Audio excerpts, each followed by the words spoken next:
Finally CSK আরো একটি match জিতলো। তো প্রথম ম্যাচের পর কন্টিনিউ তারা ম্যাচ হারছিল প্রথম ম্যাচটা জেতার পর থেকে। স্পেশালি আগের ম্যাচটা এগেনস্ট কেকেআর, চিপকে যা ক্রিকেট তারা খেলেছে, জঘন্য ক্রিকেট। তো সেইখান থেকে আজকে তারা লখনৌয়ের একানা স্টেডিয়ামে 5 উইকেটে হারালো লখনৌ সুপার জায়ান্টকে। এখানে M S Dhoni as a captain comeback করার পর প্রথম জয় সিএসকের, এবং তিনি আজকে দুরন্ত ব্যাটিং করলেন। 11 বলে 26, 4টি 4, 1টি 6। তো যে টাইমে মনে হচ্ছিল যে ম্যাচটা হয়তো আজকেও সিএসকে বার করতে পারবে না, কারণ শিবম দুবের ব্যাটে বলে টাইমিং হচ্ছিল না। উনি তখন 27 বলে 25 ব্যাটিং করছিলেন, ব্যাটে বলে হচ্ছে না, সেখানে রান উঠবে না, মারার কেউ নেই। তো সেখানে এম এস ধোনি এসে দুরন্ত ব্যাটিং করেছেন এবং ঋষভ পান্তের তরফ থেকে জঘন্য ক্যাপ্টেন্সি। কারণ যখনই এম এস ধোনি আসছে তখন আপনি যদি ফাস্ট বোলারকে দেন তিনি মারবেন, কিন্তু সেখানে বিষ্ণুর একটা ওভার বাকি ছিল এবং তাকে দিয়ে 4 নম্বর ওভারটা পান্ত বোলিংই করালো না। তো সেটা তো অবশ্যই ভুল সিদ্ধান্ত। তিনি অলরেডি 3 ওভারে 18 রান দিয়ে 2টি উইকেট নিয়েছিলেন, সেখানে অবশ্যই তাকে 4 নম্বর ওভারটা দিতে হতো।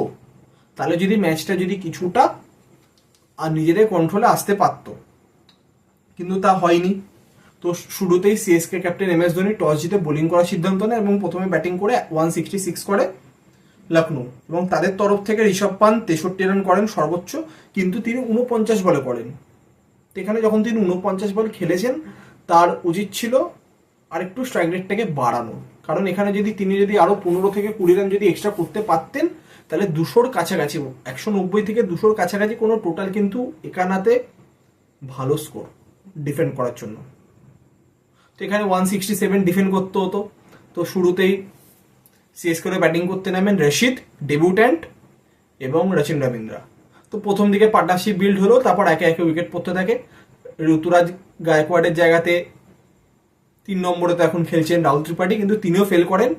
তো এইভাবে উইকেট যখন পড়তে থাকে, তো সেখানে 5 উইকেট যখন হয়ে যায়, এম এস ধোনি আসেন এবং তিনি 11 বলে 26 রানের দুরন্ত ইনিংস খেলেন এবং ম্যাচ জিতে যায় সিএসকে 5 উইকেট, এবং তার সাথে শিবম দুবে লাস্ট অব্দি নট আউট ছিলেন। তো সিএসকে এর পয়েন্ট অফ ভিউ থেকে দেখতে গেলে তাদের এই কনফিডেন্সটা দরকার ছিল, যে এতগুলো ম্যাচ হারার পর তারা কনফিডেন্স পেয়েছে। তারা একটা জিনিসই চাইবে, যাতে কনফিডেন্সটা যাতে তারা নেক্সট ম্যাচেও কাজে লাগাতে পারে এবং নেক্সট ম্যাচগুলিতেও যাতে তারা ভালো পারফরমেন্স করে ম্যাচ জিততে পারে। ব্যাস এইটুকুনি তাদের কাছে, এর থেকে বেশি এক্সপেকটেশন এখন কিছু নেই। ম্যাচ বাই ম্যাচ তাদেরকে এগোতে হবে। কিন্তু লখনৌর পয়েন্ট অফ ভিউ থেকে ব্যাটিং খুব একটা যে খারাপ হয়েছে বলা যাবে না, কিন্তু বোলিং অতটা ভালো হয়নি, এবং ক্যাপ্টেন্সি কিন্তু আজকে ঋষভ পান্তের তরফ থেকে আপ্লুদামার ছিল না, যার ফলে প্রেশার যেটা বিল্ড হয়েছিল লাস্টে গিয়ে পুরো প্রেশারটাই রিলিজ হয়ে গেল এবং সিএসকে ম্যাচটা বার করে নিতে পারলো।